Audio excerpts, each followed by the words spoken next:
We're gonna have an honest conversation here. We're gonna try our best to have a very honest conversation because I think it's time for us to be transparent, time for us to be honest. So obviously, we'll be waiting for the other guys to come in. I've put out the link. Obviously, I'm joined by my big man here, Bin Man Double A, who will obviously talk about the week's goings on, various things, so giving him his thoughts. But before I turn it over to Mr. Abdullahi and so forth, I want to say something. I want to say something right now, and this is something that I didn't want to do, but I feel has to be done. And I know that this is something that a lot of you people who are haters and who are negative people will be cheering. And I think if you cheer for this, you are sick in the head and there is something emotionally and mentally wrong with you. I received the papers about 20 minutes ago. I looked at these papers several times, like, whoa, what the hell? I called up and they confirmed it. I tried to fight against it. I said, please give him more time. Please give him more time. They didn't agree. It is official that Eden Hazard is currently under review. Look.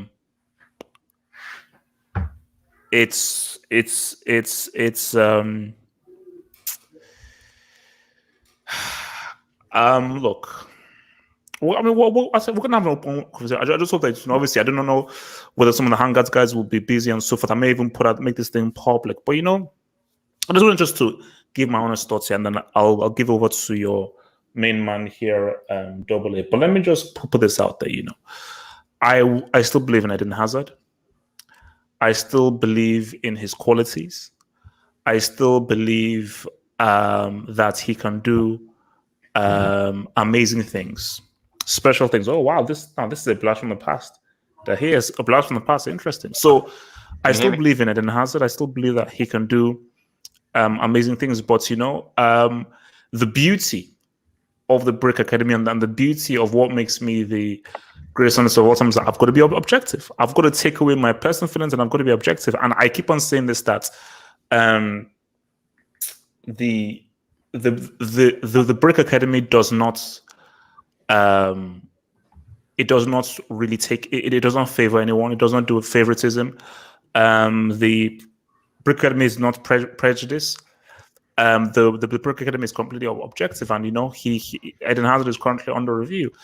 And the reason why I am sad, but I'm happy, I'm specifically happy because maybe by him coming under review, we will see the real Zad come through.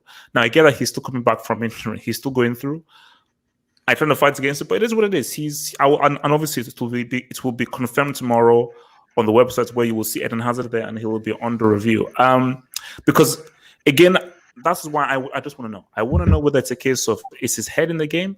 Is he still suffering from an injury? Is he fatigued? Is it a case of where he needs to be played as a number 10? But we will get there.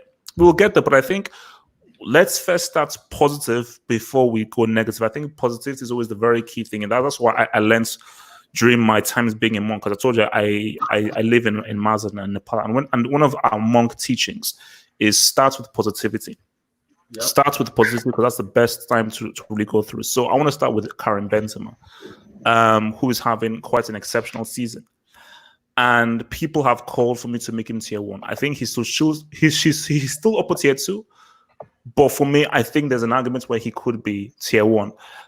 So I want to bring Abdullahi into it right now. So Abdullahi, I want you to talk about Benzema. How good do you think he has been playing? And do you believe and do you feel that he deserves tier 1 status in the rankings? For me, I think it's been consistent this year. Like we need to get Benzema high a lot. It's been very consistent. When we all talk about Robert Lewandowski being this, Benzema has been here for Real Madrid a lot this year. He's been keeping them a lot in the La Liga's what's called the contention with Barcelona. It may have gone under the radar, but it's been showing how good of a player he is.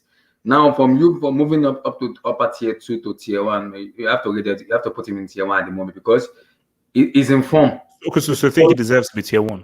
Yeah, he's in form. He's scoring goals. So what else do they need? You have a striker always delivering for you. Yeah, it may not be the peak Benzema, the BBC we know, but he's delivering. He's scoring goals. People may say it's kind of not like the Benzema of this of 2017, 2018, 2016, but it's still the same Benzema scoring goals. So you have to get him high and give him his credit because he deserves it. He deserves the credit. So he's been the most him and Sergio Ramos this year has been the most consistent player for Real Madrid this year. Sergio Ramos and Karim Benzema has been the most consistent player for Real Madrid this year. So he deserves the tier one status. He sincerely deserves it because he's been showing up. He's been geeing up. So he deserves it. Okay. So actually, before I go over to Red, let me just take a few of these super chats. So from Just Person, thank you very much for your super chat. Thank you. He says, Lionel who? Benzema is the best player in La Liga. Facts. Red, easy. Let me just deal with this thing right now. See, for me, let me say this. In terms of form and performance, there is an argument. Independence, just in terms of how much you produce for your team, how much you help your team, how important and how valuable you are to your team, I think there's an argument. And I've always said, Messi is invaluable and he does so much. But what Benzema does in terms of goal scoring, helping the team, bringing guys together, and just how it isn't about him, he really is there to try and help others, to really improve others. Whereas that's for Messi, it's pretty much about you have to really play to his whole thing. You can make an argument, and I don't know what the answer is. Let me take this other super chat from your boy, Coach Nerisman. Thank you very much for your super chat. Coach Neris, you're a G. God will bless you. He will bless you. Says all big name La Liga signings flopping, even Felix. I mean, yeah, for me, I think, when people say it's flopping, I think in terms of João Felix, I just think that he went to the wrong team. I still believe Hazard went to the right team, but we'll talk about Hazard. But I think João Felix may have went to the wrong team. Personally, I feel that it was the wrong team that he went to. So, Red, talk to me about Benzema. Does Benzema deserve to be tier 1? Be objective, do not be biased. Does he actually deserve to be tier 1, or we're just overrating his performances? He's not been that good. I mean, let me ask you a question, HH. Who's the front three at Real Madrid?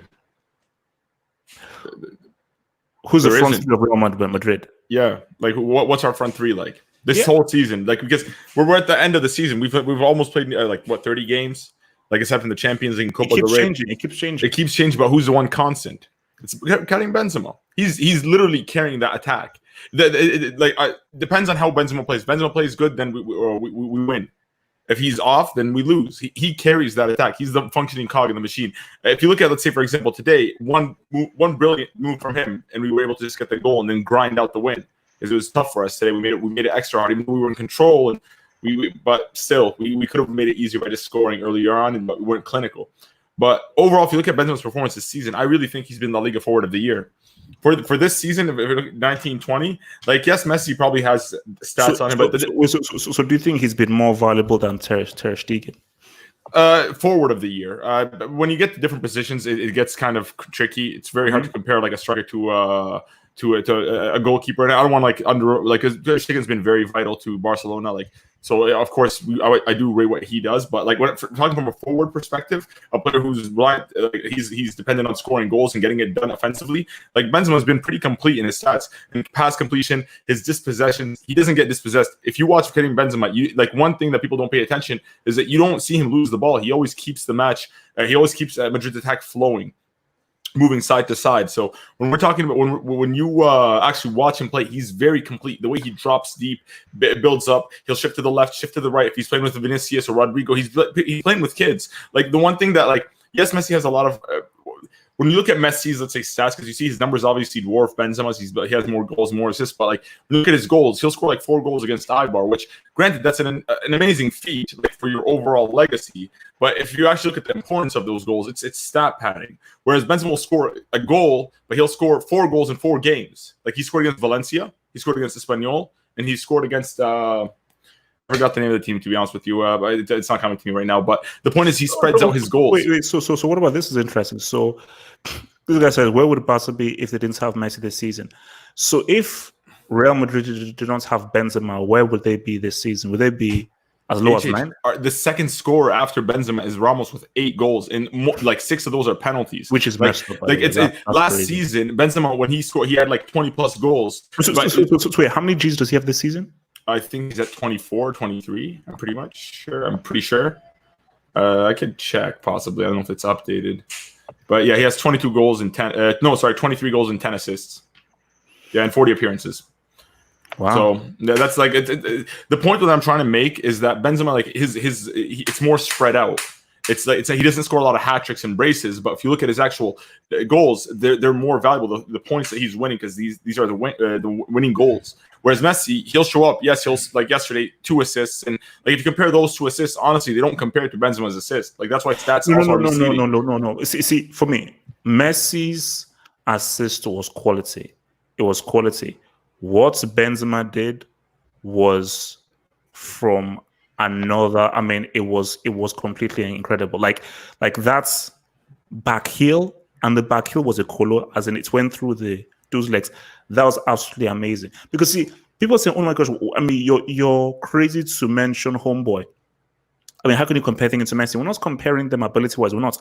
In terms of form, how well they've been playing, it's been comparable. Benzema has been just as good as Messi in terms of their form and their performance. Form doesn't give a damn about your legacy or what you've done in the past, just how well they've been playing.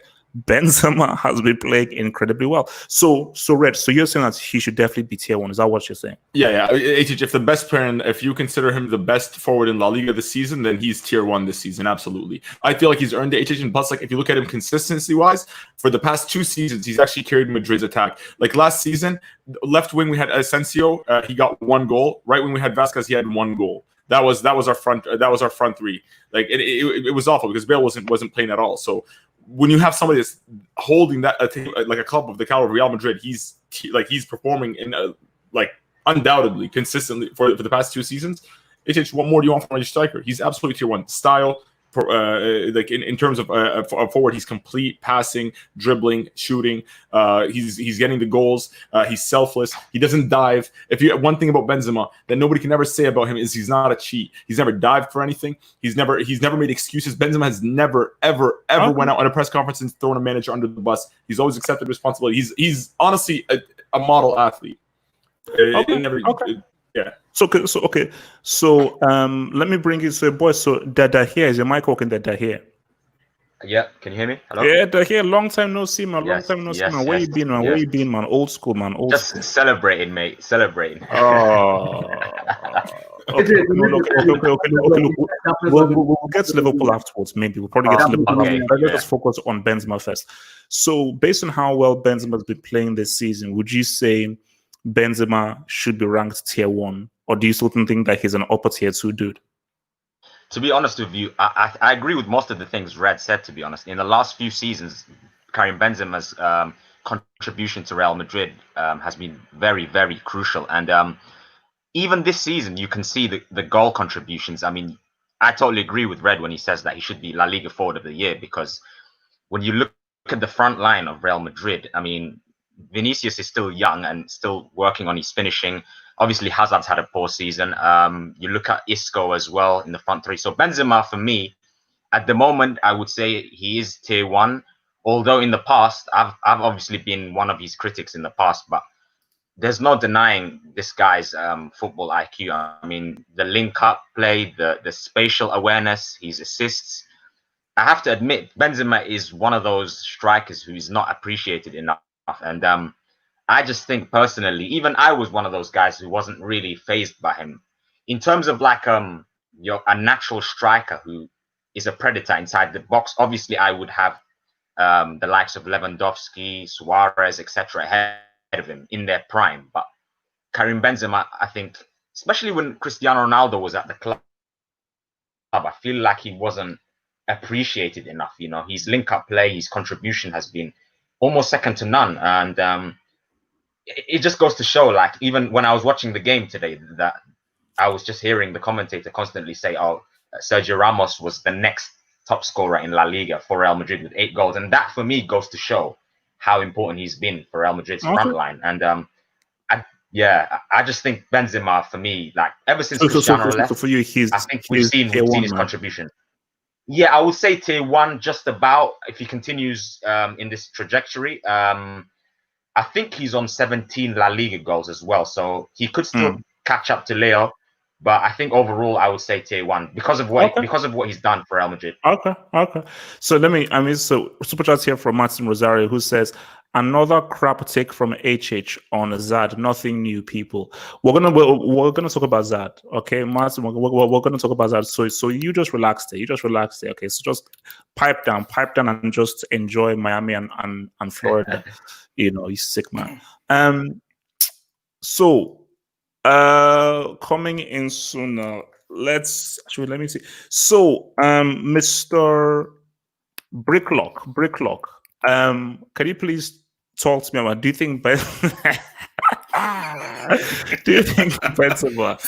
is a tier 1 dude? Please go for it. Benzema. Yes, Benzema. How good do you think Benzema deserves to be tier 1? Nah, I think he deserves to be chief Oga. He's the GOAT. He's the GOAT. Okay? He's the GOAT. Why? A beast. Okay? How many goals has he scored recently? Look, I don't have time for you stats merchants. Okay? I don't have time for you stats merchants. Okay? Look, this is hashtag the GOAT. Hashtag the GOAT. Okay? He's the GOAT. He's the GOAT of all strikers, man. So do you believe that he's been so you feel that he's been the best player this season? Yes, he's the best. Look, have reality. Look, that's my new name today. That's my new name. Have guts, have reality. Look, I need this trending on Twitter right now. This dude, look, he was denied the World Cup. Let's be honest. He was denied a World Cup. Facts, man. That side chick. Benzema would not have claimed. Where has this come from? Where has this Zidane caping come from? I don't understand. Why? Please explain. He's been denied the World Cup. Yes, that's the truth. Look, he should have been in the front lines for France in 2018. With that side chick not do anything. Okay, look, Mbappe was a brick. He deserves to have been there. He would have led France to a World Cup single-handedly. Okay, they didn't need anybody else. He is the GOAT. Okay, he's better than your 2 international flops all of you love too much. Man. So let me ask you this then. If Benzema was not for Real Madrid, where do they finish? And do you think that he's been more valuable than Messi for? So who do you think has been more valuable for their team? Forget about ability. Who has been more valuable for their team? Messi for Barcelona or Benzema for Real Madrid this season? Look, the technique on Benzema. Did you see that back heel? That is already goal of the season. That's already goal of the season. It's already the goal of the season. Look, Real Madrid, they're doing well. I'll stick with my pick of Barcelona winning the title. But look, we can have a conversation about Benzema being one of the GOATs because he has been very important. Me, what? Far more important than that brick Messi. Okay, look, that international flop, we're not going to talk about it. Okay, what the heck? What? Like yes, agenda number 2. Continue, brother. I'd like. Please mute your mic.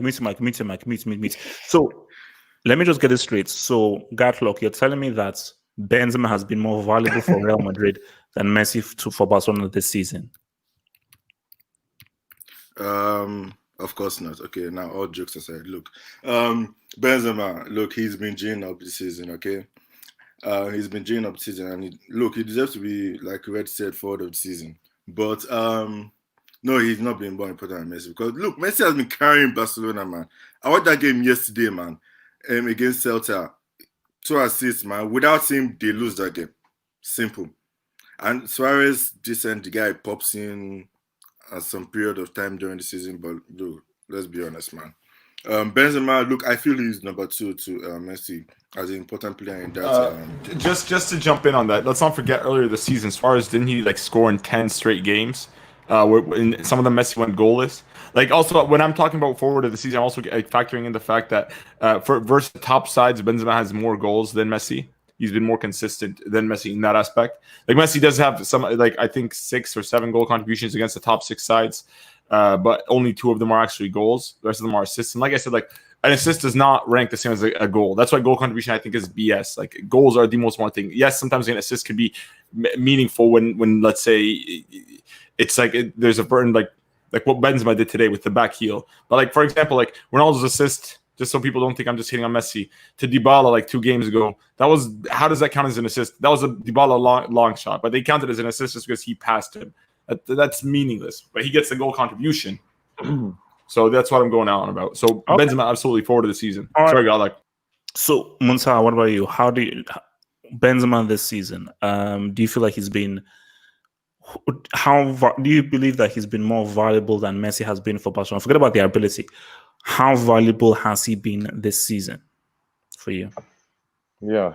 So when it comes to Messi, I'm sorry, Benzema is not more valuable to respect him. Like I don't want to disrespect Benzema. Benzema this season absolutely tier 1, no doubt about that. Okay. But if you see that, like when Messi does and what Benzema does, okay, yeah, Messi stat pads. Definitely. Like for example, brace or free kick against Leganes, something like that. Yeah, Messi's stat pads as well. Why not? But if you see who's carrying the team, there's no way Benzema's carrying the load what Messi is carrying. I'm sorry. This season, if you see Real Madrid players, Ramos, look at the performance of this guy's putting. Look at Casemiro's performances. Look at Courtois. He redeemed himself. Look at Ferland Mendy defensive stats, bro. This season, because Lionel Messi he's not playing with a World Cup winner and one of the best strikers of this past generation, if not the best striker of this past generation. And he's not playing with a generational midfielder in Frankie de Jong and in a World Cup finals in Rakitic and a treble winner. Like he's playing with bums. Busquets, World Cup. Wait, so is that what you're saying? Like, wait, let Muntar land. Red. First of all, like, no, I disagree with you. If you look at Messi goals against Atletico Madrid, look at that difference, bro, he made in the Metropolitano. I mean, Benzema scored the goal against Atletico Madrid, don't get me wrong, but look at the combination for that goal. Vinicius, through ball, like it's a team combination over there for the Benzema goal at Atleti, right? When we won 1-0, okay? But if you see Messi go out of nowhere, he's so clutch, Messi. I'm sorry, man. I mean, people say, okay, Benzema is really great. I mean, Red can argue for the forward of the season. Why not? But see, you mentioned the Benzema moment this season, but you didn't mention a Messi moment. You just say clutch because you're judging based off of legacy. We're talking about that pass to Cannibal was huge. Bro, wait. I'm saying I'm mentioning the Messi's moment, right? What he did against Atleti, the first half of the season, bro. I mean, they should have drawn the game. Bro, even against, at home against Sevilla, how many times, bro, this team, I mean, bro, Frankie de Jong, first of all, that guy's overrated as fuck, okay? Busquets, that guy's washed, man, okay? Okay, Rakitic is he's redeeming himself in the second half of the season after the restart of the La Liga, right? Okay, Arthur Melo, I mean, that guy's not getting playing time, okay? I mean, after the second Ernesto Valverde, everything was gone for them. Let's be honest over here. Jordi Alba, okay, bro. Dude, but all these players have contributed this season. Rakitic just won them a game 2 games ago. In Mutar's defense, let's keep it real. Real Madrid's team and players have played at a far higher level and better level than Barcelona.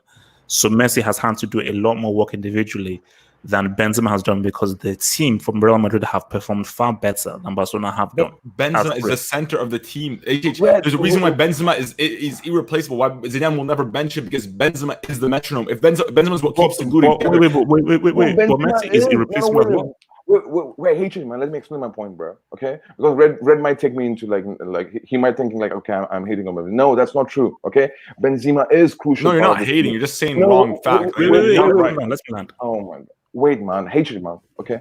Look, the problem is in this team with Messi, it's only Messi in Barcelona. And with Benzema is carrying the attack. Midfield is carrying by the best player in the midfield is Casemiro. In defense, it's Varane, and even Courtois is doing some magical stuff. Okay, I'm not saying Ter Stegen is not doing anything. Ter Stegen is doing great job after Messi, right? In the Barcelona team, it's not like just all Messi. But when I compare the important roles for both the teams, bro, Messi is slightly more important. Let's be honest over here. I mean, Benzema can win the forward of the season award. Benzema, what he did, some crazy crazy magical stuff he did in the season as well in La Liga.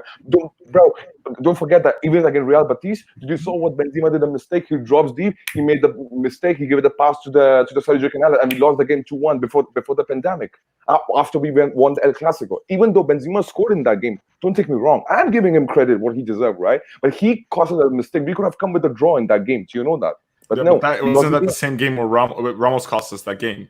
Ramos has cost us countless times this season, and he gets away with it. Bro, Ramos. I mean, to be honest, I think it's kind of unfair to compare Benzema's contribution to Messi's if you guys think about it. That's what I'm saying. But I mean, as a team, because as a team, Real Madrid have performed a lot better than Barcelona, which means Messi has to carry that more of the load. No, basically, that's I'm going to come to Muta, but that's the point I'm making is that yes, there's an argument, but the reason why I believe Messi wins the argument is that Barcelona have been really bad this season as a team, whereas Real Madrid as a team have been far better. So, of course, Benzema has been important, but Benzema has been a valuable player. No, I mean, can I want to interrupt you over there. In an underperforming team. Sorry, Montaha. I don't have any problem. Like, you know, if you give award best player to the Benzema this season for Real Madrid, no problem with that. Yes. I mean, he's really crucial. Without him, we might be struggling. Yes, definitely. He's carrying attack by the scruff of his neck. You know, I mean, from last 3 games. You know, because like Eden Hazard. I mean, that guy's like. I mean, I don't know what's wrong with him. Vinicius is showing up here and there. He's inconsistent as well. In the first half of the season, he didn't show up. Benzema is pretty much doing everything in attack for Real Madrid. Definitely. But when I compare Real Madrid's midfield creativity with Barcelona and defensive performance, bro, we just conceded 21 goals this season, 15 clean sheets in this season. Because we're not conceding any goals, we win games, right? We don't need goals or brilliance in attack. No, that he's carrying. Bro, we are winning one. Because this is a nonsense. Let me just show you. Let me just everything you said is to show you that it's BS, bro. Messi has 23 goals, 20 assists. Second, you have Suarez, 16 goals, 10 assists. Yes, 16 goals. Suarez was injured and still has 16 goals. Griezmann has 10. That's just the attack. Ansu Fati has 6 goals. If you want to talk about Braithwaite has a goal. Arturo Vidal has 7 goals. Let's compare that to Madrid. Let's compare that to Madrid. Nobody denied that we don't have a goal scorer. Let's compare that to Madrid. Let's compare that to Madrid. Benzema has 21 goals. Second, you have in attack Rodrigo with 6. Which is the same as Ansu Fati, Vinicius with 4, Bale Ramos with 2, Jovic 2, Hazard 1, Asensio 1. So who's carrying who? How can you tell me Messi carries an attack that scored 26 goals without him? How can you tell me that they're carrying this delusion? Bro, listen. I let you talk. Here's the problem. Do you know that? One at a time. So Montaha, round off your points, and I'm going to go to Red. So Montaha, Red, don't disturb him. Montaha, round off your points without any interruption. Then I'm going to go to Red. Montaha. Bro, first of all, like, okay, same game, right? Barcelona in the first half of the season, they drew this game 2-2. Espanyol. Okay, Messi scored 2 goals. I mean, Barca conceded 2. First of all, even Barca dropped so many points. Bro, Barca defense is as 33 goals they conceded this season in La Liga, bro.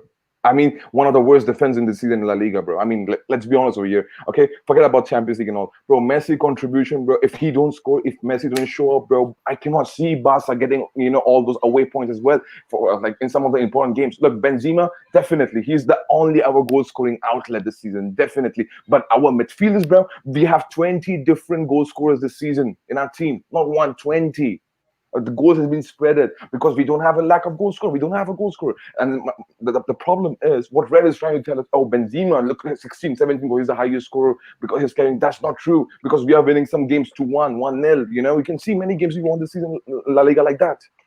Lastly, I just want to mention that I love Benzema and what he does. Even I criticize him the most when he didn't show up. For me, the problem with Benzema is like, why you don't start back? Why you're such a good man in attack? Why you're so humble? Why you don't ask from for your team and for your boss or from everyone, right? Oh, you need goals. Like, why you don't hungry? Why you don't ask Ramos to give you penalty? Come on, show up, man. I mean, you need to have a spine. Okay, fine. Ultimately, I know you are such a nice guy. You want to keep the team chemistry intact, but I want you to be more hungry. I want you to be more, selfish. Don't be selfless, man, because you are a goal scorer, and you know that aside from you, nobody's going to do it. At least in the attack. Eden Hazard is dead. Isco is dead. I mean, Asensio was injured. Come on, this season. I mean, you're the only outlet, so you should know. I mean, that's what I believe. And lastly, I just want to say, many players this season have showed up for Real Madrid this season, including Courtois. Okay, so that's my point. Red.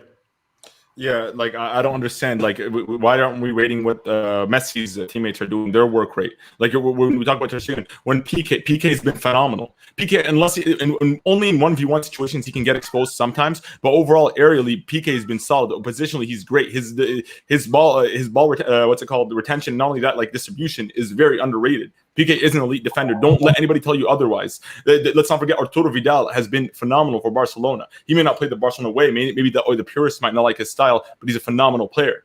Frankie de Jong, he's been underwhelming, but still by his standards, he's still been an elite midfielder. You have so many players on Barcelona that are stacked. I don't understand when people tell me Messi carries them. Just because Messi he gets the ball more and he goes forward more and gets more opportunities because the team is central around him doesn't mean that he's just carrying them. Because even without him, they can deliver.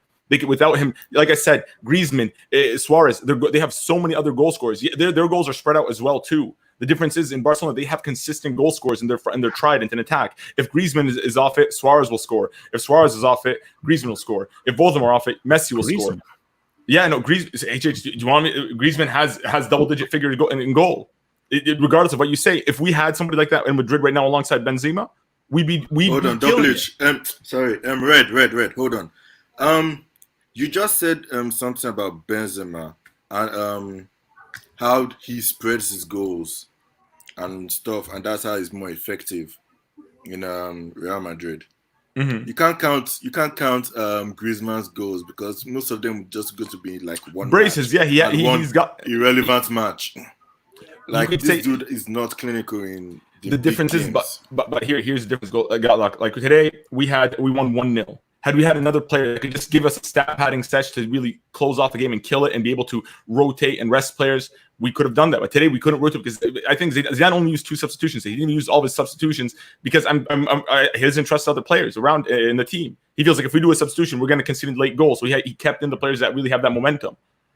And Benzema single-handedly, he has nobody. He's working with nobody. Jovic is a flop. Vinicius is not ready. Okay, wait. So Red, because we have to move on to the next thing. Just in a concise last paragraph or a few sentences, why specifically, so I can understand, and for the live audience to understand, why specifically do you feel Benzema has been more valuable for Real Madrid than Messi for Barcelona? If you could just make it concise. For the simple fact that he's a central cog of Real Madrid's attacking, like when we shift into attacking transitions, he's our top scorer. His goals have been spread out. His big games against the top teams in La Liga have been better than Messi's big games against the top teams in La Liga. He's been very consistent in his performances overall. Even the games where he doesn't score, like I said, he doesn't lose possession. He keeps the attack flowing. He's really had nothing to work with in attack. He's been playing with fetuses, all under like 18, 19-year-olds. The only established players that he is playing with are injured, like Gareth Bale or Hazard or Isco or Asensio. He has nobody to play with, and he's been performing. We're literally in the number 1 spot in La Liga, 2 points clear, even with a better head-to-head, all thanks to his contribution. Without him, we would not be we'd probably be 4th or 3rd.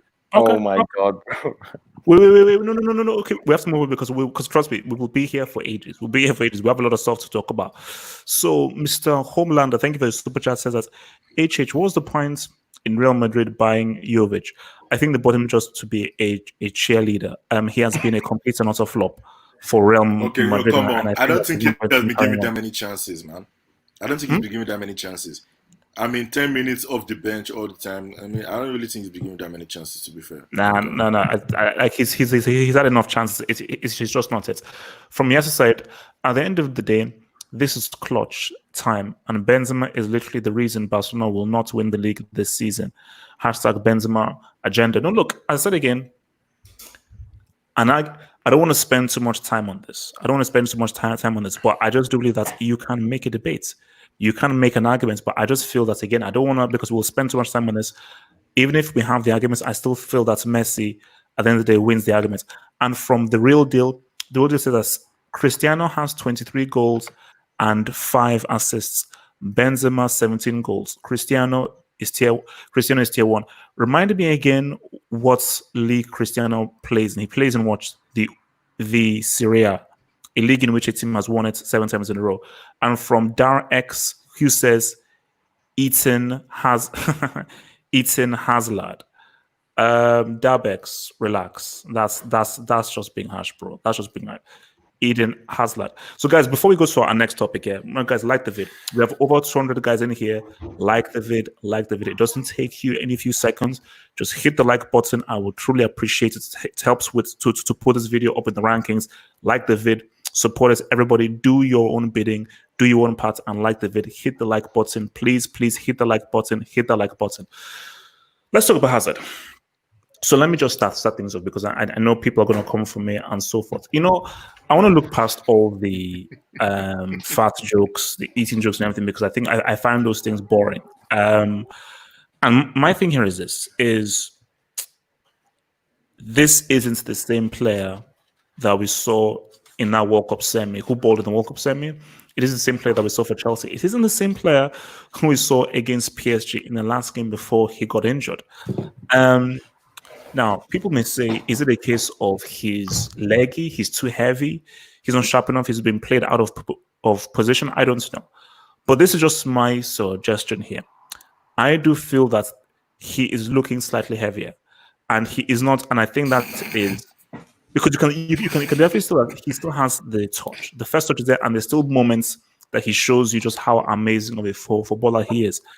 But I do think that, for me, Hazard, I feel, in this team, should be played in the number 10 position and should be played closer to Benzema, almost as a support striker for Benzema. I think that is what will work best in this team. I think him being put wide on the left doesn't seem to work. And specifically for what Real Madrid want to do, Vinicius is a far better option on that wide left than Hazard is. And I think Hazard, give him a free role, because he is good enough, he's smart enough, he's intelligent enough. So rather than him hogging the left, give him a free role and allow him to roam. So I think it's two things. Give him a free role or put him into a number 10, put him closer to Benzema so they can work within each other.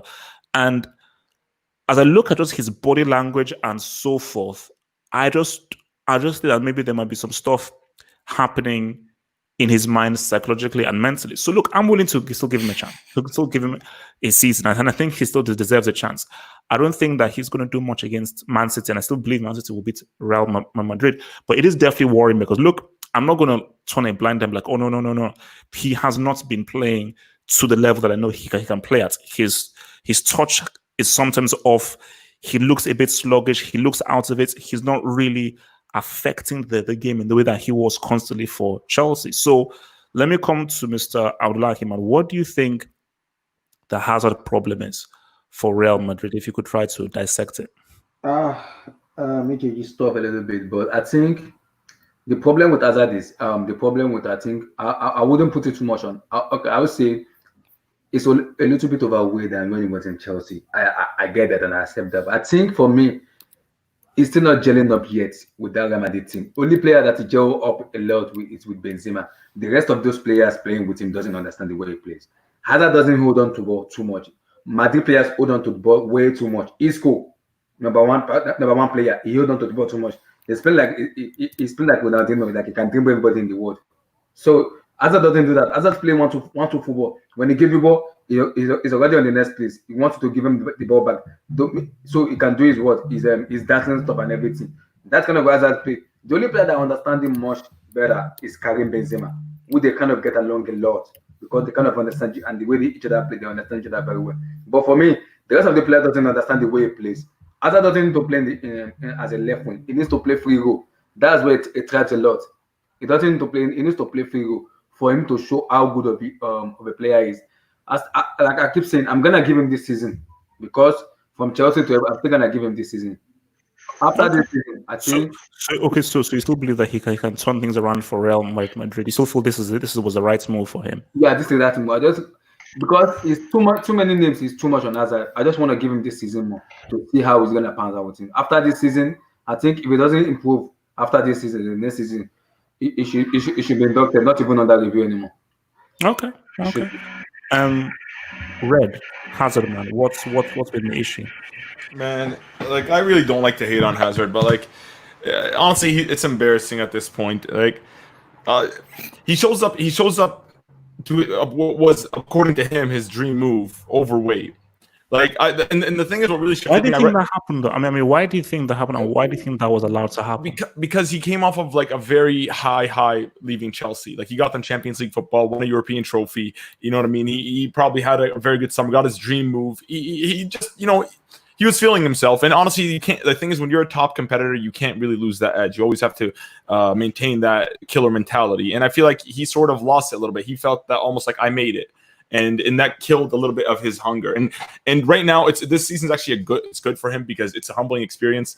And one thing that really changed my mind is recently Schneider did an interview. We were talking about his experience at Real Madrid and why he drinking all that kind of stuff. Yep. Where he was talking about like how when he came to Madrid, he really wishes if he could go back, he would work a little bit harder and not just party and just take it as a superstar status move instead of like he feels like that was a really turning point in his career. Which, granted, he did go on to achieve great things after leaving Madrid, but even with that, he still has that regret, and that shows you like this does happen to superstars when they move to get this big money move. They lose that edge. They feel like they've almost made it, and they don't really have to work for it anymore. And I feel like that's what Hazard really needs to focus on, because I feel like ability-wise, he's still elite. Today, his physique wasn't bad. He was actually very quick on his feet. He could have finished the whole game. I think Zidane's just trying to get him to gain form without getting him injured again. But overall, like, this has been a horrible first season for him. Like, ideally, I think he would turn back. But if you look back, Ronaldo in his first season got injured, and he didn't really of course, it was way better than Hazard's current season, way better. But at the same time, it was underwhelming for somebody of his caliber at the time, like a Ballon d'Or winner. So you never know what could happen. His second season, he could blow up. Okay, so you don't think that it's a tactical issue in terms of maybe he needs to be played in a different position, be given a different role? No. There's a lot of things he has to adapt. First of all, the weather is completely different from moving from London to Madrid. Like that alone is going to take a toll on your body. It's going to take some getting used to, because the weather conditions, it does affect like the way you play. Aside from that, the different style of play in La Liga, you don't have open space like in the Premier League. In La Liga, also, anytime you're free to play, tactical fouling is very common. So you're going to get clipped. Hence why you see every time Hazard gets the ball, he draws a lot of fouls. It's just because it's going to be hard for him. But once he figures it out, because a main thing in football, when you're actually playing, you have to really discover distance and know what you could do in that distance, like what you could get, what move you could get off, what pass you can get off. Once he finds that sweet spot and finds his spot in the team properly, in that form, it'll be like, that's it. It'll all just flow naturally. But right now, it's because we're just waiting on that first game where he just drops a masterclass that it feels really bad. But I feel like once he settles in, he'll be fine. It's not tactical. He's playing. He just needs time. Okay. So before I go into that here, man, let me just hit this. This is interesting. Red Devil Studio, thank you for the super chats. So Red Devil says, what if Griezmann was at Madrid and Zad at Barcelona? That's interesting. And for me, I'm not sure Griezmann fits at Real Madrid, because I don't know where Griezmann could play. Whether they do 4-2-3-1, whether they do 4-3-3, I just don't see how Griezmann would fit into the team. There's not a role for him, and specifically how Real Madrid play and how they always want to play on the front foot. I just don't think Griezmann is a right fit. Can I Hazard at Barcelona is interesting in terms of how they protect the ball, how they keep hold of the ball, and especially if you put Hazard in that position where he's not playing off of Messi and so forth. I think that, because again, like, I've never really imagined Hazard playing in that kind of system, because whether it was at Lille, all the Chelsea systems, he's never played in that specific kind of possession-based Messi Barcelona system. But just knowing about how Hazard would be, I think it would work. I think it would work. How well it would work, I don't know. But I think that would basically, I think Hazard at Barcelona has more chance of working than Griezmann at Real Madrid. I think Griezmann is a Atletico Madrid, Inter Milan kind of player, or he's that kind of player. He's a pragmatic kind of player. So here, Hazard, man, what's been the issue? What's your diagnosis? Yeah, I mean, with Hazard, it's a very interesting one, to be fair. I mean, first of all, when he did join Real Madrid, obviously he didn't join in the best of shape. And when you look at his stats this season, it's kind of disappointing. I know he's had his injury problems and what have you, but for him to just score one goal, I mean, I didn't expect that personally, especially when you think about the standards and the talent that he has. Just a few years ago, he was the best player in the World Cup for Belgium, you know. And as for the position change you talked about, I don't think he necessarily needs a position change, because I still think Hazard can excel as a left winger. But it's just been a very, very difficult season for him. You know, it's been virtually stop-start. I mean, he has shown glimpses. The only reason why I don't want to say that he has been a complete disaster is because it's his first season. But at the same time, when you look at the other side of the coin, you can also label criticism at him because of the talent that he has. You would have expected at least more in terms of goal contribution, despite the injuries. But I think next season is going to be a very, very important one for Hazard, because let's face it, if he does play like this next season, then I'm sorry, then he does deserve more criticism. But this season, obviously, with what has happened, you know, in terms of the stop-start and the injuries, I can't really be too critical. But it is concerning because he hasn't really shown the type of form that he's supposed to show. I mean, we're not saying he should be performing at a high level straight away, but in terms of the stats, I mean, it's been very disappointing. He has shown some sort of link up with Benzema in some of the games that I've seen, but I mean, next season he's got to aim a lot better. I mean, in terms of his fitness. So I mean, but in your view, God's feeling, do you feel that he will succeed at Real Madrid, or hard to say? You know what?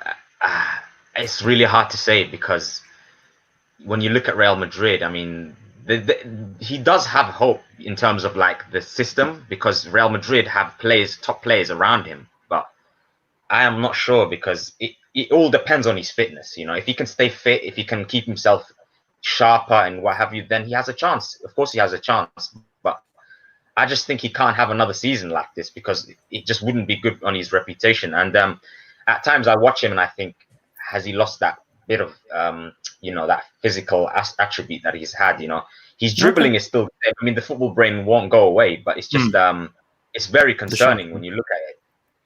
Okay. From the Real Deal, who says Cristiano is the last transfer that performed for Madrid. Vinicius came after Cristiano, and Vinicius has performed. So no, I would say I'd say maybe Vinicius is the last transfer that has performed for Madrid. I mean, he's been up and down, but I would still say Vinicius. Furlan Mendy. Mendy's been amazing. I mean, like, Rodrigo amazing. as well to an extent. Amazing.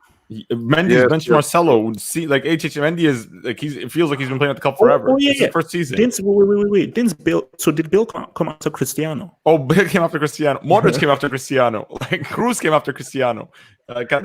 Yeah, a lot of players came after Cristiano. Yeah. When did Cruz come? 2012 or 2013? 2014. Ozil came after Cristiano. Sami Khedira came after Cristiano. A lot of players came after Cristiano. Yeah. Cristiano went in 2009. Okay, look, my friend Gatlock. So tell me, Hazard, man, what's been the issue? And be respectful, or I'll throw you out of the hangout. Yo, look. Oh man, I'm going to hold my tongue on this. Look, Double H, man. I think what has happened to Hazard is your fault. Okay? My fault? How? It's your fault, man. Dude, you put this guy on a pedestal, okay? You and some of the English media, y'all put this dude on a pedestal because of World Cup semis. You notice that's the only match you mentioned. What about the others? You know there are more others before this World Cup semis, right?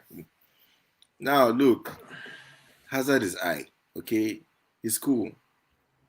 But the problem is, you actually you said it yourself. You said that the La Liga has more ability than the Premier League. Maybe his ability is just not that high. Now that he has come to a different league, which needs more ability rather than just pace and running in between. So basically, you're trying to blame me. Yeah, pretty much, because you hyped this guy too much, putting him in Chief Ogati one because of semi-final performance and Europa competition. Okay, last I checked, Mkhitaryan scored in there as well, same as Gabi and Griezmann that you keep insulting. Scored 2 goals in there as well, but for some reason Hazard does it and he's the ghost, Mr. Complicated Chelsea fan. Look, the thing about Hazard is that I still feel I'm not going to judge him based on this season, because let's be honest, he hasn't had that much game time. Okay, I'm fair. I think he needs next season, and he needs a fully fit next season. Now they say he came back fat. Man, look, He admitted it himself. that's unprofessional. That's unprofessional. But I don't know, you're on holiday, I guess. So I can give that a little bit of a pass as long as you come back fit. But he didn't come back fit, sadly, and the guy now is gonna get injured, which now puts fuel on the fire. But look, next season is where I'll judge him, and not just next season. So He's, do you quarterfinals. believe he can rise next season? Do you believe he can rise next season? I believe he will play the way he played in Chelsea. Not completely the way, but he'll play better next season because he'll be more. You have like more of a preseason with no injuries. He'll play. He'll know more of the team basically with whichever new signings they get. I feel he'll play better next season. But let's be honest, Double H. If Real Madrid are thinking of winning the Champions League, he needs to step up, and his history is not favoring the dude. So he'll need to step up in those games, the semi-finals, even against City, okay? And only when he steps up in a semi, a quarter, and a final, can you even dream and think of putting him ahead of Cristiano, okay? Do we have an agreement? Double H? But Yeah, I'm not agreeing to it. Wait, so are you done so I can go to Monza? Are you finished? Yeah, I'm finished. Good. Hazard Monza, problems. Hazard, man. What's your diagnosis? What's been the issue? How can it be helped? Like pretty much like all of you guys said, like many points. Like, I agree with like what Red said and what Dahir said, and including what Catalog said. I mean, professionalism, like the way he was expecting a kind of culture, in Spain or even in Real Madrid as a club, is completely different to what he's doing at Chelsea. For example, in Chelsea, he can show up one season, he can show up next season. That's fine. I mean, like I'm not degrading the club, Chelsea Football Club, but what I'm trying to say is like not every season Chelsea is trying or like challenging for title. So there is some leverage or some kind of he can be complacent, and which he has been in Chelsea. That's not that's a fact. Aside from that, when he joined, like, it's so fat. Come on, man. I mean, you're a professional footballer. You're one of the best football in the world. You're the marquee signing for Real Madrid. Expensive signing as well. Like, come on, you should have been mentoring yourself. But fine. I mean, I can understand. Like, by the end of the season, they won Europa. Chelsea won Europa, and they qualified for Champions League, as of what Red said. Yeah, man. I mean, he was a bit more, complacent, and like he was like unprofessional and everything. Fine, he turned up fat, and I believe that was unfortunate moment, because if you watch against PSG game, that was against yes, PSG. yes, That was like yes. his best game. Yes. So that was a turning point in Eden Hazard's season, in the first half season, because he was showing up. There was a stats where whenever Eden Hazard plays with Real Madrid, in La Liga at that point in the season, the first half season, Real Madrid scored more goals. He was creating chances. Like, everything was going good, But he was unfortunate. He got injured, and because of that, he missed 4 months. And then again, he came back. Then again, injury. Again, 2 months, 3 months of pandemic issue again. I think so. It's up to him as well. But he was unfortunate as well. It's not just totally Eden Hazard's professionalism, because he showed up, and when he came back from the second injury, I mean he missed 25 games, something like that. And when he came back from a second injury, again he got injured. So he was so unfortunate this season. Like, for me, and right now, if you ask me where we should play Eden Hazard, he cannot play on the flank because he doesn't have that fitness level to go. He's not. So you agree that he should be in the number 10 role? Number 10, and the way we play number 10, for example, 4-3-1-2 formation or 4-1-2-1-2 formation, where Eden has a little bit tip of diamond, because Vinicius, I mean, he's more fit right now, and he's on the same wavelength with the team. I mean, Eden Hazard is on the same wavelength with the rest of the other players, and you can say same thing for the Isco as well. I mean, both of them, like, you can see they're rough, they are like more rusty. I mean they were struggling at times, even with the fitness level, like they were lethargic. I mean, Eden Hazard with ball, like, it's not the same Eden Hazard, because we expected this thing after the injury. Definitely, it's going to happen. And that's the reason I believe he should play on the tip of the diamond, like within 4-1-2-1-2 formation, and that's the best position for him this season. Wait, so if he was to be played there, in your hands, facts, objectively, do you think that we will see the best of Hazard then? If he's No. I think so. It's his best position is like white position, where he's more productive, I'll say. You know, where you can, where you can see, you know, Eden Hazard, like most confident Eden Hazard position. But right now you cannot play him there because he's not fit. He cannot give you those defensive contributions about dropping deep and all those things, which Vinicius can give you, you know. So that's the reason I don't want Eden Hazard to play next season. Yes, when you're fully fit, when you are in the shape, then you can play in that position. So for the rest of the season, play as a tip of the diamond. Yeah. Okay, so let me just hit this super chat in here, man. So from Red Devils to the stats, was Zad playing in the team that lost 6-0 to City? No, he wasn't. Sorry, he was not playing in that team. Red Devil, I see what you're trying to do. Don't be slick. Don't be slick. Just worry about Europa League and trying to finish fifth. Let me ask you guys this. Let me throw something in. I think this can make things interesting. I believe, all things considered, based on what he's done and based on what he's achieved in terms of coaching and management and success with what he's been able to do and build up, I would say that Jurgen Klopp is the best manager in the world right now. Now, not of all time, not in total, but as of right now, in terms of what he's done, I believe he's the best manager. Because I think you look at what he did for Dortmund, dethroning Bayern Munich, and he did so well. Bayern Munich stole all of his best players. He's come to Liverpool, got into a Europa League final, got to a Champions League final, then won the Champions League the very next season. Then the very next season, even if the Premier League is just a Premier League, won something that previous other Liverpool managers have not been able to do. And he's done it without spending crazy amounts. Yeah, he made some big signings, but without spending crazy amounts and doing it without the help of Messi or without the amounts of financial power that a guy like Pep has had. So as of right now, I don't think that you can give me or name me a manager who has achieved more or done more or has been more exceptional than what Jurgen Klopp has done.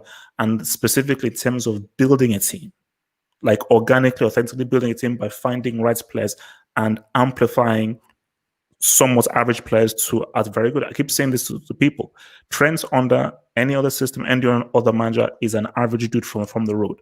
You know, Mane and Salah, I don't think are as good for their country as they are in the Liverpool system. So that's my thing. Now, people I don't necessarily agree with the trend.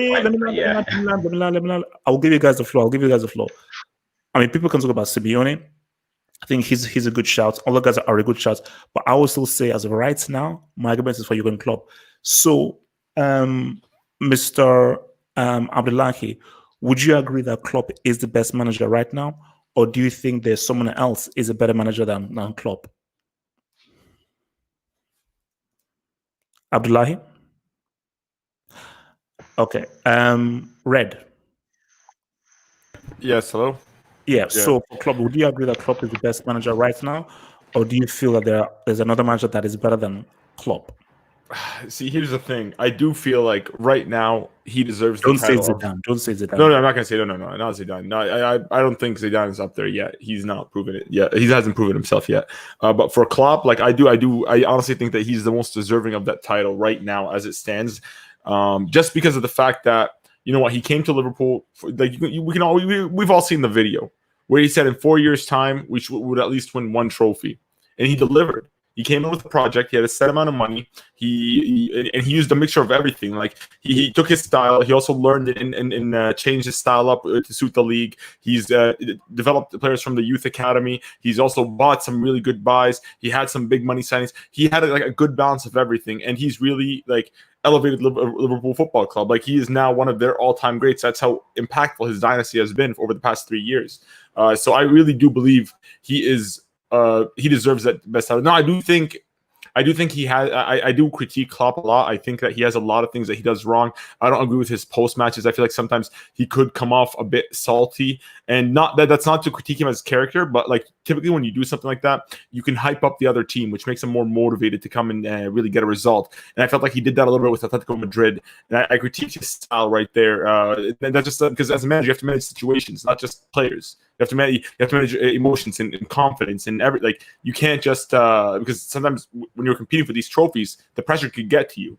And obviously nobody's perfect. So, but overall, I feel like there's nothing you could critique Klopp on with Liverpool. What are you going to say? He spent a lot of money? He didn't. The money that he did spend was thanks to Barcelona forcing that move with Coutinho, which gave Liverpool more spending power. And as a manager, he spent on two major players. Of course, they had one of them was already in their eyesight, which is Van Dijk. They've been chasing for a while, but two players, which was Van Dijk and Alisson, and two have been huge to the club. Also, the fact that the signing of Mo Salah, like Mo Salah was always, if you look at his stats, like over his career, he was always trajecting upward. But when he came to Liverpool, the way like in Klopp's system, the way he just elevated him to among the top 10 players in the world instantly within one season is insane. It's credit to Mane, same thing from Southampton. Like Mane gets, I remember like both the Mane and the Mkhitaryan signing happened at the same time, and United were considered the lucky ones that they got a star player like Mkhitaryan, and Liverpool were just getting a discount player from Southampton. But look at the effects of the manager, what he did to their careers. He elevated them all. Like, and he's done this numerous times. He did this with Dortmund as well. A lot of players, he's given a lot of players careers and helped them perform. So, hands down, by far, the best manager on the planet right now is Jurgen Klopp. And I feel like just one more thing to add is that everybody's like, Liverpool are always a team to be afraid of. You don't want to face Liverpool. Even after I remember like when Liverpool got knocked out of the Champions League, everybody had a sigh of relief. Every team in the Champions League, like it's open now. Whether you're Barca, Madrid, City, Juve, it's open because the team to beat was Liverpool. So, yeah. So you would say that he is the best manager right now. That's your thing. Yeah, as in for the past. If we're, by right now, I mean let's say from 17-18 to 2020 in the past 3 years in recent football, he's been the best. Okay. Let me just before I come to that, let me just see the super chats from Just Beston. How can you be confident Lanliti will beat Real Madrid? That's because Lanliti come August will turn into Man City, and I just feel that Man City, knowing that this is their best chance to win the Champions League, you will see the very best of them. That game as well. So, I mean, I believe City are going to win that. And from the other side, Hugh says, United v Chelsea, FA Cup semi-final. All I'm going to say, we will discuss that. And the other side, that's a big one. Remember, Chelsea, even if FA Cup is side stuff, our main aim is as the Allianz Arena against Bayern Munich. But you know what? Let's get another FA Cup trophy. Well, let's get another trophy just for our nice cabinet. So I think United we're going to show you that work. I'm going to show you guys that work in semis. So they're here. So do you feel that Klopp is the best manager right now, and why? Be objective. Okay, I'll try and be as objective as possible. First of all, I have to say 100% he is. In the last few years, you can see the transformation that he has that has taken place at Liverpool due to Jurgen Klopp's excellent management skills. And the only manager I think you can say is arguably better, not currently, but maybe last season is Pep Guardiola. But I think overall it's Jurgen Klopp. I mean, what he's done for Liverpool is absolutely exceptional, to be fair. And people forget as well that when he was actually the last sort of manager. I mean, Dortmund haven't actually won the Bundesliga ever since Jurgen Klopp left, and that was back in 2012. And he actually managed to defend his Bundesliga title as well. If you remember, Dortmund won it in 2011 and 2012. And it has taken time. When he joined Liverpool, there were a few bumps along the road. We did lose the first two cup finals we reached. I think it was Manchester City and Sevilla. But gradually, you could see the way he has transformed Liverpool. You know, it's not just the pressing style and the counter-pressing style that he adopts, but it's also the signings. You know, he has no doubt improved most of the current players in the squad. I mean, that's not to say the likes of Salah, Mane, Firmino, Trent, for example, weren't good players already. They were, but he has improved their input in terms of the way they are effective, and the system. That's why I think Firmino is underrated in a sense, because he is part of that system. That he makes the front three tick more than anyone, despite the fact that I've not really been always pleased with Firmino in terms of his finishing this season. But I think that underlines what a great manager Jurgen Klopp is, because he hasn't had the investment in terms of like City's budget, but the signings that he's made have been phenomenal in terms of the way he has evolved Liverpool. And I can honestly see Liverpool dominating in the next at least 2-3 seasons in the Premier League, because now that we're champions, I just think he's gonna take us to another level, even if the owners don't really back him as much as they should. But I'm also going to go on and say that if Klopp continues in this trajectory, he is going to be regarded as one of the best managers of all time as well. Whoa. Really? I believe so, yeah.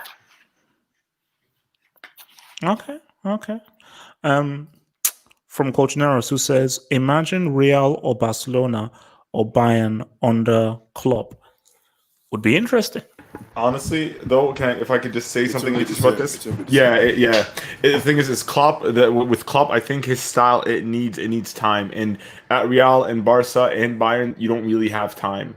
You need to instantaneously have an impact. Like even with Liverpool. But then that's you being, because again, for me, I would say whenever you hire a manager, you have to know who you're hiring, or else because it's always about the end. Forget about the means. It's about the end. The end is success.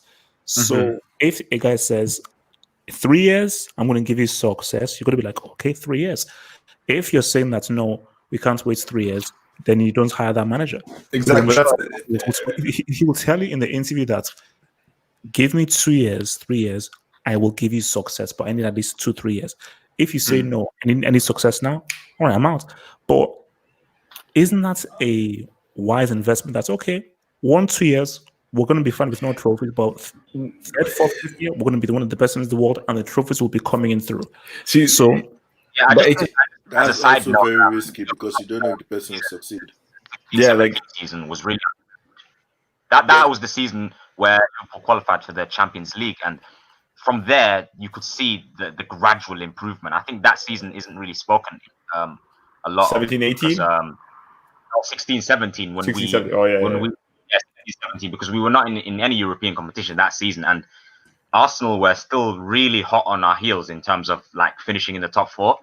But I think that was a key moment for Jurgen Klopp's Liverpool team, like in terms of his reign at the club, because that season we really had to qualify for the Champions League, and from there I just think the evolution has become so significant. I mean, back-to-back Champions League finals, and each time as well we've responded. I think the mentality isn't spoken enough, because after we lost to Real Madrid in Kiev, we ended up winning the Champions League the following season.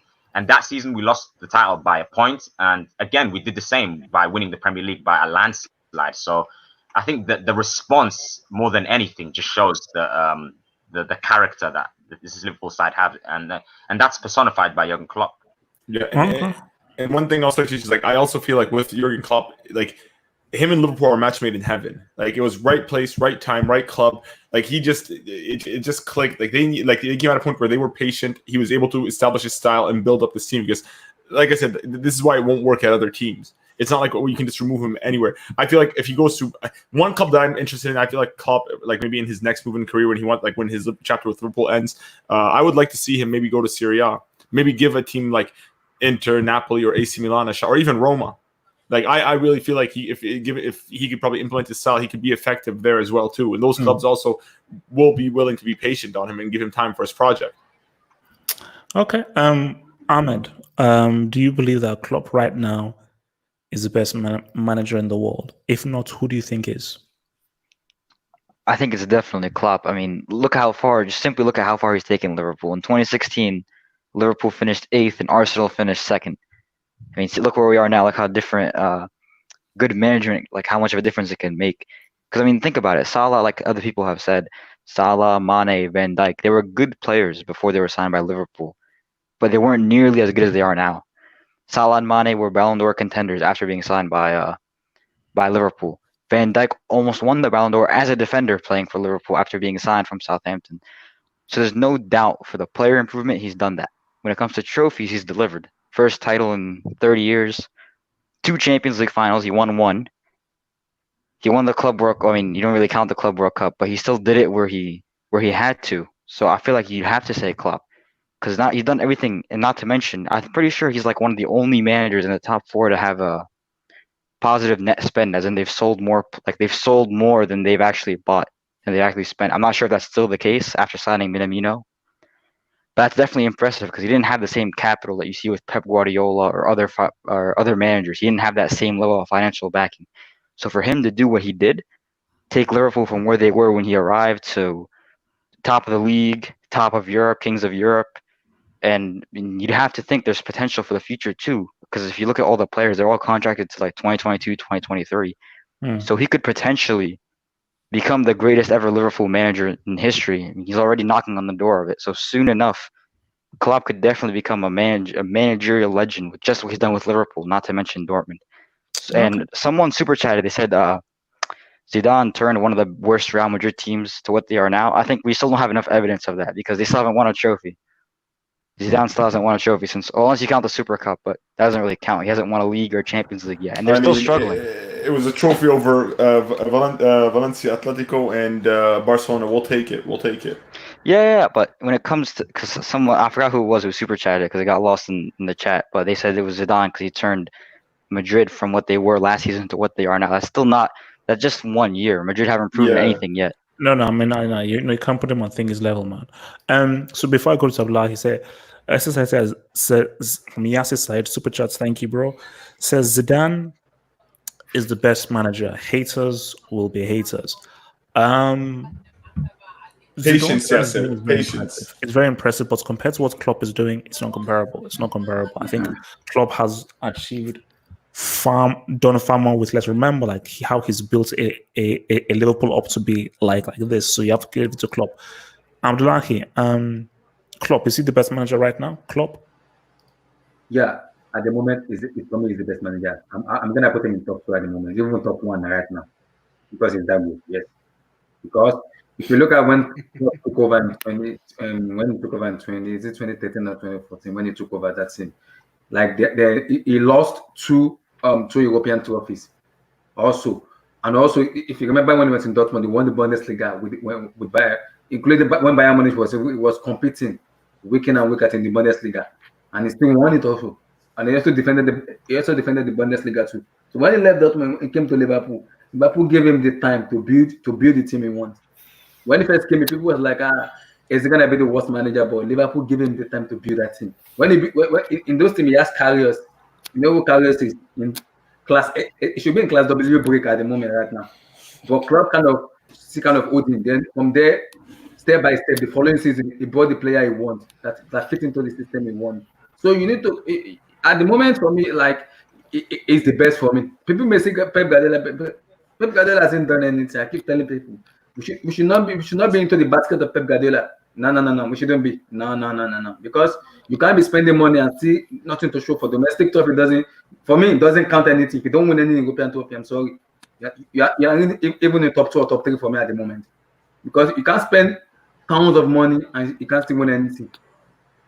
People doesn't really Klopp a lot, but he's a fantastic manager because look at the way you build those Liverpool teams, the way you build those teams. People may argue with Zidane. Yeah, Zidane, I understand the 3 Champions League. I understand Zidane, yeah, but what Klopp has done for that Liverpool team, for me, it should arguably one of the best at the moment. Arguably one of the best because those teams he has, mostly and everything he has, for me, arguably one of the best.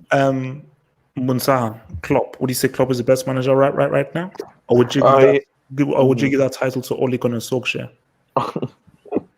Bro, I mean, there's no denying that, bro. I mean, this guy's been best manager last season, and this guy's best manager in the world right now, and the season as well. So, I mean, the way he, dealt with some of the Liverpool players, and he was so smart with his business. I mean, should I give credit to the board or to the club by selling Coutinho and all this stuff. You know what this guy did. I mean, he pretty much dealt with the team in the first place. You know, when they reached Europa League final, I believe, and they struggled in the final as well. They lost the final. Yeah, and even after that, 2 seasons after that, they lost in Champions League final. I mean, still, and they came back last season. They won Champions League. Wow, that's really impressive, man. I mean, what this guy did, I don't think so. Like, how many managers could do that? Let's be honest. Mourinho might be. That's it. Like, I mean, Pep Guardiola can he deal with like pretty much less amount, less budget, everything. Pochettino, he tried to do it, but he flopped ultimately. So yeah, man. I mean, this guy, you should give him credit, man. This guy should be regarded as one of the best managers in the world. When it comes to GOAT argument, can he be GOAT? You have to wait. We have to see, his legacy, how it goes. Will he stay at Liverpool or will he join a different club? Can he keep like this Liverpool team as a driving force? Can he break this team and rebuild again and again and again to be the best club? To what pretty much what Fergie did at times in his United days. So can he do that? It depends, bro. So we have to see. But right now, from last 2-3 seasons, yeah, man, this guy is the best manager. And then somebody saying like Zidane. For me, bro, I think so. Zidane is really great manager. What he did with Real Madrid, I understand the pressure he dealt with, but still, I mean, Klopp what did is way superior because Zidane has the players, the luxury, everything. What Klopp didn't have, definitely. I know the pressure on the Real Madrid managers, but still, I mean, you have to wait for Zidane what he did, what he will do with this current team. Because this is a challenge for him. I mean, in that three-peat, that was not exactly a challenge. Kind of challenge. That was more of a man-managing skills rather than what you need to be a coach or what you need, to do a manager to become that successful. So I know in that three-peat thing, that was like more of a team as well. So it's not just completely Zidane. But now we are seeing the best out of him. So yeah, man, but the best manager in the world from last 2-3 seasons, yeah, man, easily Klopp. Okay. I for Yes Society man who says again, thank you for the super chat. Says I guess managing Real Madrid is an easy job. It's not an easy job, and people looking back will 100% have to give more credit to Zidane for what he did. But for me, Klopp has shown better management. Forget about what club they are managing for. Klopp has shown better management for his achievements for both Dortmund and Liverpool than what Zidane has. And again, look, all because you coach great players doesn't make it easier, but it is easier so being successful with Real Madrid than it is for, let's say, a Liverpool, because you did have one of the greatest goal scorers we've ever seen in a Cristiano, and you have one of the great defenders of a generation in a Sergio Ramos, one of the great midfielders of a generation in a Modric. The same can't be said for the guys that Liverpool have, although Salah might get in there. So those are different standards, man. So we have the FA Cup draw. Chelsea against United in one semi, and it's Man City against Newcastle in the other semi. Simple question. Mr. Double A, who wins the FA Cup? Abdullahi, very simple. Who wins the FA Cup? It's a tough question at the moment. It's tough at the moment. I wouldn't, because I'm a Chelsea fan. I won't say Chelsea now because we have a lot of things to fix in that team, especially the defense. But it's tough. It's really tough. For me, it's 50-50. I need to see how we play against United because United have beaten Chelsea 3 times this year. 3 times this year. So I need to see how we're gonna play them in the semi-final for me to judge that team. We've been playing very well, but I need to see how we're gonna play United for me to judge that team because Man United have beaten us this season 3 times already. So I wouldn't put all my eggs on United and Chelsea and Man City at the moment, but it's tough. It's like 50-50 for me at the moment. I'm just in the middle at the moment. So pick a team. Who wins? If you have to pick a team, who wins? Man, you put him in the middle, man. Ablai, I'm confused. You said you judge Chelsea after the United game. Do you have a choice? It's a knockout game. If they win, they win. Because the way we've been playing this season, though, like a lot of team has been as in them rate Lampard that much, and also people has been batching a lot of vouchers because of the transfer ban and everything, and the position we are in the EPL. So that's why I said this season I have to judge this season based on after the season finished, where we finish in the table, and also in the competition we are already. So the FA Cup is really good for us to win something in this season, to salvage the season. I'm like, yeah, we want something. At least we want something. Even if the season has been shambolic and everything, but at least we still want something to show off for. So for me to come out and say we're gonna win, give me a freaking team. Who wins this FA Cup? Tell me, give me a team. Who wins it? You're putting me out, man. But I'll be objective. I think I'm gonna go for Chelsea. Chelsea. Yeah. So this guy says I'm going to try and be objective. I'm going to go with Chelsea. Okay, fair enough. If they lose, I'll blame you. Yeah, come on. I'll take my help. I'll come out and take my help. Sure. Look, okay, Red. Who wins this? Who wins this trophy, man? FA Cup. Who wins it? Let's see. I don't think Chelsea will win it because they're going to face their boogie team in United. Because Ole's got Frank's number. He's gonna embarrass Frank again. It's gonna be 4 times in 1 year. This time is a cup. Wait, hold on. I mean, does it really make a difference? Like, didn't they beat you guys in the League Cup as well? Yeah, true. Yeah, so I don't know. I feel like I mean, Chelsea are looking like a different team after this break, so they could prove me wrong, but I don't know. I think United just have Chelsea's number this season. So who wins the FA Cup? Who wins the whole? I'm trying to visualize it. Trying to see because look, between City and Arsenal, it's not even a question. City are going to go through. Arsenal are just not good in big games. I know they have pedigree in the FA Cup, but a lot of Ramsey's a big miss for them because he was always influential in the FA Cup wins. So I don't know how to do without him. So I feel City will get to the final, and then it's between. I'm seeing Manchester Derby in the final, and it's 50-50. I think United might get it. I'm going to go with United. Wow. Okay. So wait, before I go to that here, another super chat here from Yasser side who says Zidane was on an island last season. By the way, look, what Zidane has done is truly amazing, and I think if Zidane wins La Liga with, I said he's not winning Champions League. That's not happening. It's not happening. But if Zidane wins La Liga with Real Madrid on his return, Zidane is constantly raising his stock as one of the greatest figures in football. Because that's what I told you, don't talk to me about Messi or any of those other dudes. In terms of what Zidane has achieved in the sport, it's comparable to like a Beckenbauer in terms of a player and as a manager. So Zidane is out of the box. For management, I'm still going to say Klopp. Guys, like that vid, like the vid, hit those likes, like the vid.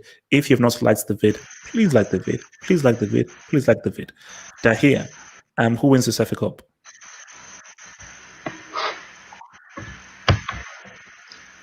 Yeah, I'm gonna say Manchester City. Obviously, they're the favourites to win the FA Cup. They won it. They won it last season. But I think the United Chelsea game is going to be very interesting because I'm sure Chelsea don't want to lose to United for a 4th time in a single season. But Chelsea do look different since the restart. So I think I'm gonna say this time Chelsea really do need to beat Manchester United, and I think they will. But we have to just say that Arsenal, for me, they're definitely. Obviously, it's a semi-final, but judging by the way they played against Sheffield United, I give them no chance. They're losing. Yeah, definitely. But we also have to take into account that Chelsea and United have both beaten Man City this season, so it's not a foregone conclusion if Man City play Chelsea and United that City will guarantee beat them. But I just think City, they've made such a habit of winning these domestic cups last season that I'm sure they'll be desperate to win it again because they were very, very disappointing in the league. But I have to say at the moment Man City, but only just because you never know what can happen in these cup games. But I would say from Man City for sure. Okay. Ahmed. Am I the only one more excited for AFTV's reaction to the Arsenal City game than the Arsenal City game?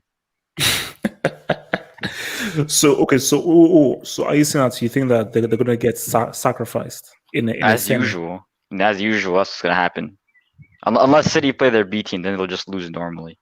But the way I see it, it's most likely going to be City United in the final. It could be City Chelsea, but I feel like City will do the job just because they're so good in the domestic cup. Not to mention, sure they've lost to United and Chelsea this season, but when you look at the Chelsea game they lost to, I feel like they could have done a lot better. There were chances that they'd missed. They could have played better, and I feel like on the day in a domestic cup final, City will be up to the challenge. And for United, there's no way Ole's gonna beat Pep 3 times in one season. I think it would be the third time this season. There's no way he's gonna do it. Like you can't lose to Gollum 3 times a season, man. That can't happen. Yes, City, just their squad, is obviously the strongest squad in the tournament is still left. So I feel like in a final, United could win. I'm not saying it's impossible, but if I was betting, I'd put my money on City. Okay. Gatlock, who wins the FA Cup? Not Chelsea though. I know that one for sure. Okay. Thanks for that. I'm just messing with you. Look, actually, who knows? Maybe Chelsea has a chance because if you guys get revenge on United and do the same thing you did against City recently, who knows? This cup could be yours. You finally get that Europa League spot and back to your competition. But I feel City will have to win it because look, there's no way Pep is going to not win another. Look, this dude did not get the Premier League. Okay, he needs the Carabao and the FA Cup to compensate for that. Okay, I think it has to be City.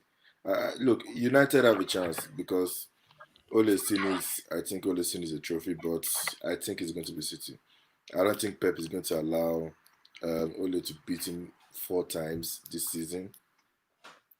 Nah, or even Chelsea. I don't think he's going to let Chelsea beat him second time in a row.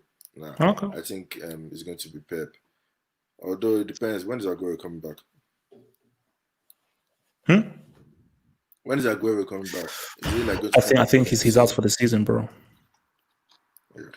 Because if you have to have surgery, that's months, man. So I think he's done for the season. I'll still go for City though, nonetheless. Okay. Munsa, round us off, man. Who takes this FA Cup? Bro, I mean, with regards to City, right? I mean, they lost Premier, so there's nothing in in the league, right? Champions League, I'm still not buying them.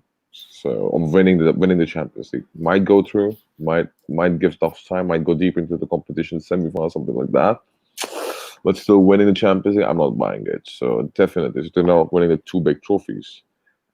EFL Cup, I mean the Carabao Cup, I don't regard as a cup, So that's, I mean, you can consider, but not a top big 3 competition. So ultimately, the only trophy I recognize, he can win this season is FA Cup, and that's Man City. I mean, Pep needs to win this FA Cup, bro. I mean, otherwise, bro, you never know, man. This was such a disaster season, bro. I mean, that team with so much investment, I mean, pretty much trophyless. Nah, I cannot see that happening, to be honest. Man United, Chelsea is a really good game, bro. I mean, anybody can go in that game. I don't think so. There's a Man United who do against Chelsea what they have in the league because it's competition, I believe. Even though, I mean, Man United have upper hand over Chelsea in this decade, I believe, or 3-4 seasons, But I still believe, Chelsea have a fair chance to beat Man United. It's 50-50, I believe. So Let's see who goes there. But Man City is winning the FA Cup, yeah. All right, so let's keep this really brief, man, because I need to wake up. So again, for this question, keep it as brief as possible and don't be insulted if I have to cut you off because we want to try and keep this as brief as possible. So Arthur set to take his medical at Juventus. So the question is this: does Arthur succeed at Juventus? Does he do okay, or do you think he flops at Juventus? How well do you think Arthur will do for Juventus, specifically if he can be used in the Champions League? Because you register players in July. Abdullahi, Arthur for Juventus, how well do you think he can do? Make it brief. For me, it depends on the system Sarri wants to play. It depends on how Sarri wants to play him in the system. It depends because we want Sarri to be a system manager. So it depends on how Sarri wants to implement his system with Otto. But for me, at the rate of young, he is 23. I think he can. It will be a very good player there, and he's going to be a very good player for Juventus. For me, so it's going to be a very good player for me. But now it depends on how Sarri wants to implement his system with Otto. Okay. That here, Arthur for Juventus. Yeah, I mean, I think first of all, it was a very, very strange decision for Barcelona to let him go, considering he's not even close to his prime. But I think Arthur could be a very smart signing for Juventus. Obviously, Pjanic is going the other way, which is also part of the deal. But I think Juventus did need to freshen up in midfield because obviously they have a few midfielders who are underperforming, like Khedira, Matuidi, etc. But I think this one could prove to be a good one for Juventus because Arthur has a lot of potential. I mean, when he was at Gremio, I think a lot of clubs were interested in signing him. But time will tell. I think it depends on how quickly he can settle to his new surroundings, and it will be interesting to see where Sarri plays him as well. Okay. Red. Good signing for Juve. Good signing. They need a player of his ilk, especially because like Pjanic has. I don't know. I feel like Pjanic just hasn't been just up to his standard. It's getting a good midfielder like Xavi. Arthur is going to be good for Juve. I don't know how his impact's going to be because it all depends on Sarri. I know Sarri likes players like him. He loved Jorginho, and Arthur's just a better version of Jorginho, if I'm being honest. So yeah, he should do good. But the only thing is I'm concerned about is I don't know what Juve's profile is as a team. So it depends, like, because what are they? Are they a defensive unit? Are they a counter-attacking team? Slow build-up? Like I just don't see their style. I have watching them this season has been very confusing for me. They just look all over the place. They still have that winner's mentality, but I need to see more before I can really say if this is going to be a great sign. I think he's a good player. They could do really good things with him, but it all depends on what their style is. If they have to sack Sarri first. If they want to go anywhere, they have to sack Sarri. Okay. Gatlock. Thoughts to Juventus. Good signing. Look, Double H, I don't know if this dude, if Bartomeu is part of the drug dealings you do, but okay. Look, Arthur for Juventus has been great. I will be great, basically. But it depends if Sarri is still there next year. It depends if Sarri is still there next year. That's how I feel it to go. Because I feel he will do well in Sarri's system. I don't think he'll be enough to save them from whatever they're going to play this year. So don't think he'll help him in the Champions League.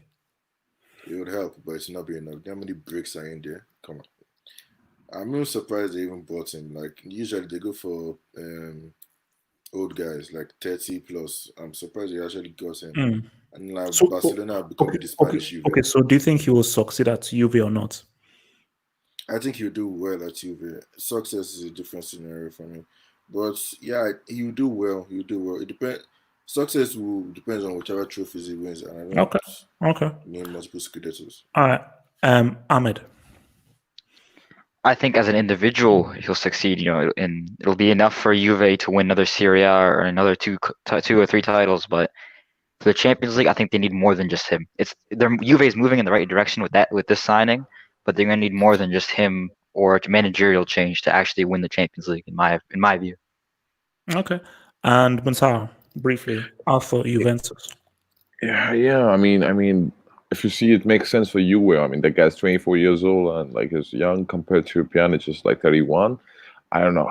It doesn't make sense aside from balancing your books. Even if you want to balance your books, you could have gone for so many other players instead of selling Arthur. You could have sold Rakitic or something like that to balance your books. I don't understand. So it's definitely a good signing for Juve.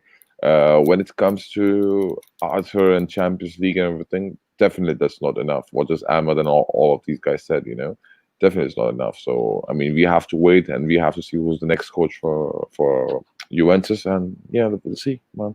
I mean, this guy's talented. I mean, he have potential. Okay, don't get me wrong, but he's never a proven guy. He's not a proven guy, so we don't know what will happen. Yeah. All right. So final thing, and I thought this was interesting. This final thing. So Timo Werner played his final game for Red Bull Leipzig. And he's then obviously about to now join Chelsea. But I just thought this was interesting. In terms of Leipzig, do you think that it would have been smarter and better, morally or ethically, if Werner stayed with Leipzig until they finished their Champions League run, then moved to Chelsea afterwards? I know that would have been. See, it's hard because of this whole COVID thing. Because again, like if he went in July, actually, no, yeah, he could have. So basically, yeah, so because he could have, if even if Leipzig had gotten to the final, the window is still July, August, so he could have still have moved after the fact. So he could have been like, you know what, we will come to an agreement where let me just play out. These are my final few. Let me just play out the Champions League campaign for Leipzig. Once we leave, we'll then finalize the deal for me to come over to Chelsea. So do you think that Werner could have done that with Leipzig, or do you think that's maybe because I think that is fair because Leipzig now have a much worse chance of going through now without Timo Werner, whereas with him they could have been an outside chance. Abdullahi. Yep. So do you For think me- Werner should have stayed with Leipzig for their Champions League campaign, or you think that he was right to move this early? I wouldn't say it's right for me for him to go to Chelsea, but I think it's psychological thinking where he moves from him. I always be like the who play championship to Chelsea, who is about to get knocked out, like just get humiliated out of the Champions League. So there's a different scenario to that.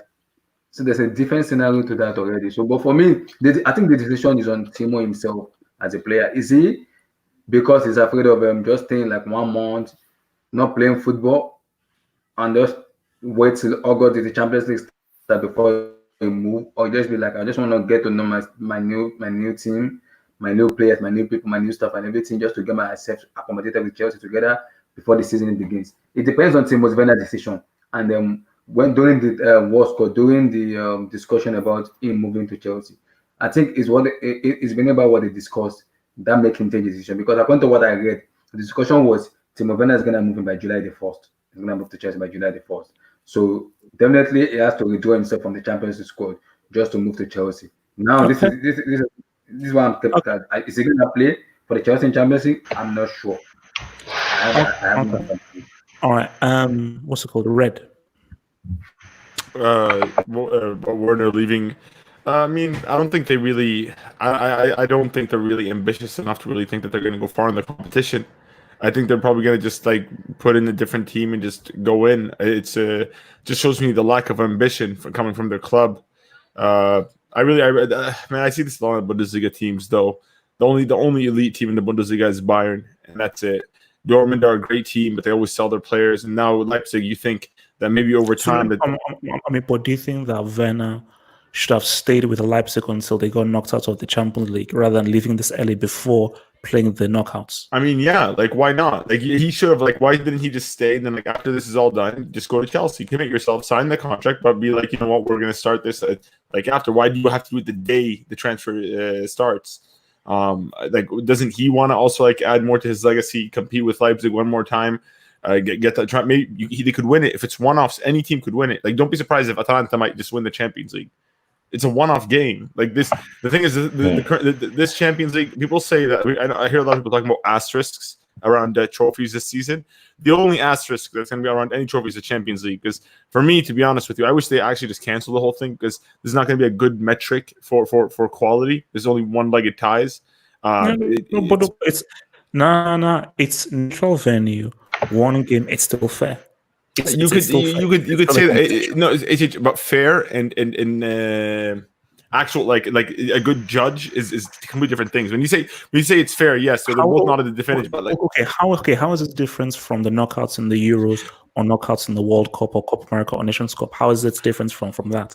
Because you could say, a true metric for the World Cup is they should play home and away. And the World Cup, because it's not the Champions League. That's different. Like in the World Cup and the Euros, that's the format of the trophy. That's how the rules are. When you change it, it's no longer the Champions League. It's this new thing that you created. It's not the same. The trophy shouldn't really count the same as a regular champion because the Champions League is 180 minutes, home and away.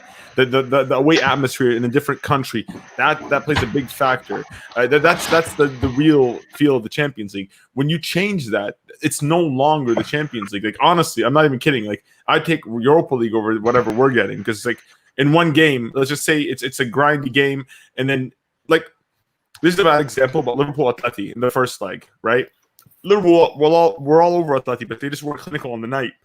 They didn't have any shots on target, and Atleti got that one goal. Imagine if that was it. That's it. One goal. Imagine as a Liverpool fan seeing all of that. You don't get to see another 90 minutes. Right? Okay. All right, that's fair. Okay, that's fair. All right, let's just quickly be brief because I actually need to head to bed. Dahir, should Werner have stayed with Leipzig till the Champions League campaign was over? I think he made the right decision by joining Chelsea before the Champions League campaign with Leipzig, because let's be fair, I mean, Leipzig, first and foremost, I don't give them a chance of winning the Champions League, even though the format has changed. And for another reason also, the deal was done, basically he agreed to join Chelsea. So there's literally no point in him waiting around just for one odd game, because I think it's important for him to settle into Frank Lampard's system as soon as possible. And I think essentially there's no point really criticizing him for this as much, because at the end of the day, he still completed the Bundesliga season with them. And this COVID break has made things a little bit more complicated. That's probably why. Because it was more what I was saying. Apparently, there was a clause in it, so which means that he maybe have had to do it at this time. Yeah, I just think it makes sense, because at the end of the day, he wants to settle into his new surroundings as soon as possible. Because if he had stayed, it would have been commendable if he had stayed and completed the Champions League campaign with Leipzig. But at the same time, if he joins up late, then it might just affect his adjustment period. Okay. Ahmed.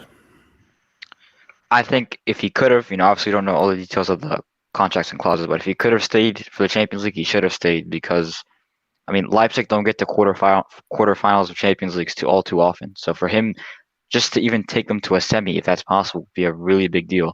Not to mention, with the whole one-off system, this greatly favors Leipzig. You never know. Leipzig could get like Atalanta in the quarterfinals, and that could be a good result for them. You never know.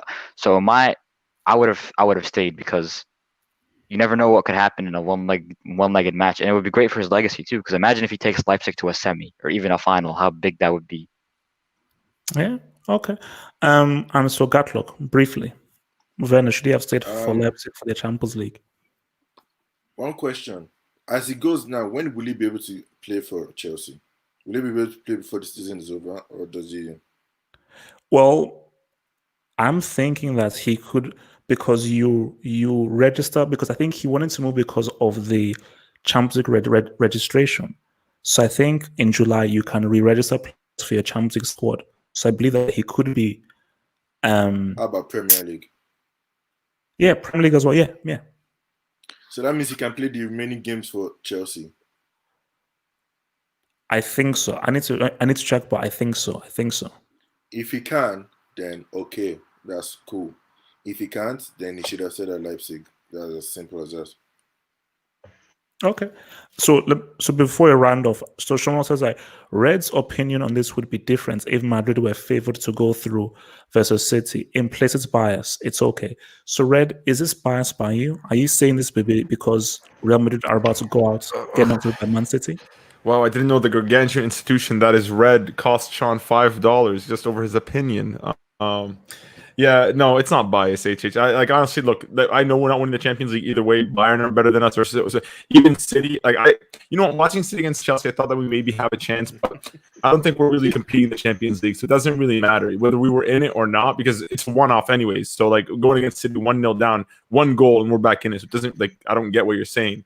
But no, it has nothing to do with it. It's just the Champions League is just a one-off. It's not the Champions League. It's not the Champions League. It's like if you, let's say, for example, if you have a peanut butter sandwich, you add jelly to that, it's no longer a peanut butter sandwich. It's a peanut butter and jelly sandwich. Same thing with this. When you take away from something, it's no longer that thing anymore. It's something different. It's true. It's not the Champions League. No, but I don't think there's going to be an asterisk around it. No way.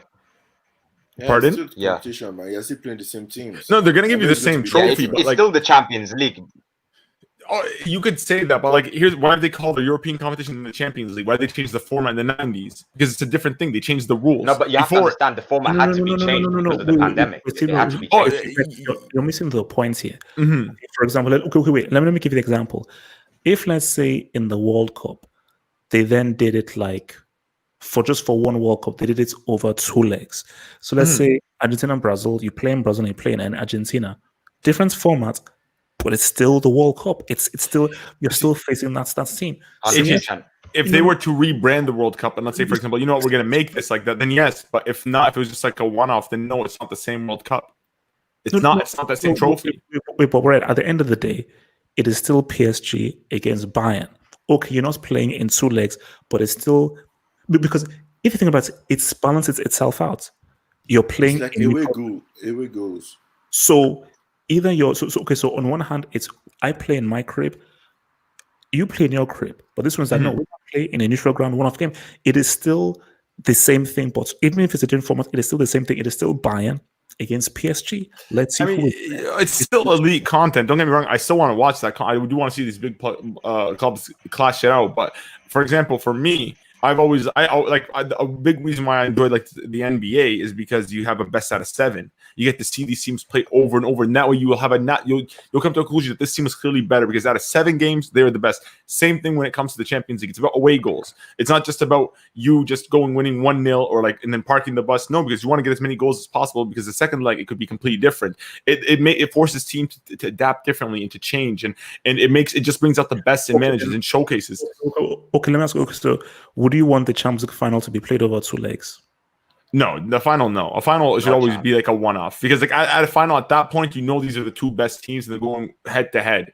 But like when it comes to the build-up, like when it comes to like the quarters and the semis, if we can get more, why not? Like give us 2 legs. That's much better. But I know it's hard because of the pandemic and there's not really a lot of time. And this is it. And like if they win the Champions League, obviously this team is going to be like the Champions League winner. I'm not taking away from anything from anyone. But what I'm saying is that it's just, to me, it's not gonna hold the same value as somebody that clearly wins it. All right. So actually, just a quick, I think Sergio is right here. No, Werner will not be able to play for Chelsea because we are still technically in a 2019-2020 season.